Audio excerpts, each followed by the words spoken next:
بھائی اگر اس موقف میں کوئی کمی بیشی ہے تو مجھے ضرور اطلاع دیجیے گا، بتائیے گا۔ باقی انفرادی جتنے بھی وقوع ہیں میں ان کو لفظاً اس لیے نہیں بیان کر سکتا کیونکہ ان کی روایت کرنے والا پیچھے کذاب کھڑا ہے، اور جس طریقے سے وہ وقوع ہے کہ آواز آئی، یہاں ایسے نہیں ہے، یہاں آواز آتی ہے تو یا ایھا النبی ہے، وحی کی خبر دینے والا ہے، اور پھر اس کے بعد سلسلے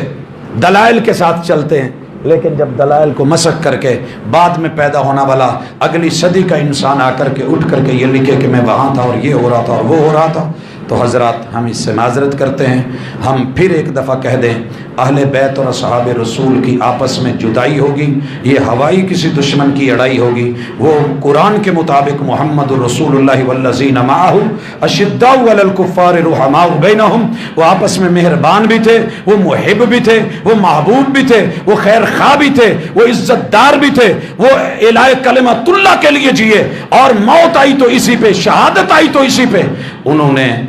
کبھی ماتم اور اس طرح کے جزا فضا کے سلسلے نہیں چلائے، صبر اور حوصلے۔ ہاں ہم یہ ضرور کہتے ہیں کہ اہل بیت کی زندگی پڑھنی ہے تو ان واقعات میں سے کچھ واقعے آپ کو ملیں گے جو دین سے میچ کرتے ہیں، مثلاً کہ وہ سجدے میں تھے، اس دن سجدہ، شہادت حسین کا پیغام، مشکل ترین لمحات میں بھی نماز، حالات جیسے مرضی ہو جائیں صبر، واویلا نہیں، جزا فضا نہیں، گریبان پھاڑنے نہیں، کپڑے اتارنے نہیں، بال نوچنے نہیں، چہروں پہ مارنا نہیں۔ اگر سیرت پڑھنی ہے تو میدان جنگ میں اصحاب رسول اور آل رسول کی پڑھیے، اور شہادت کے ماں بعد بھی اگر پڑھنی ہے تو پھر ان کی زندگی اور کیفیات کو دیکھیے۔ باقی ان کا دشمن ہمارا دشمن ہے، وہ کل بھی تھا، وہ آج بھی ہے، لیکن کس طرف ہے؟ کہہ کر کے چھپ گیا ہے، ٹائٹل بدل گیا ہے، یا نام چینج کر گیا ہے، یا وہی ہے جس کے بارے میں کہا جا رہا ہے۔ یہ سارے انشاءاللہ معاشر کے میدان میں دیکھے بنا ہم جنت میں نہیں جانے لگے، یہ منظر دیکھیں گے، لیکن ہمارا ساتھ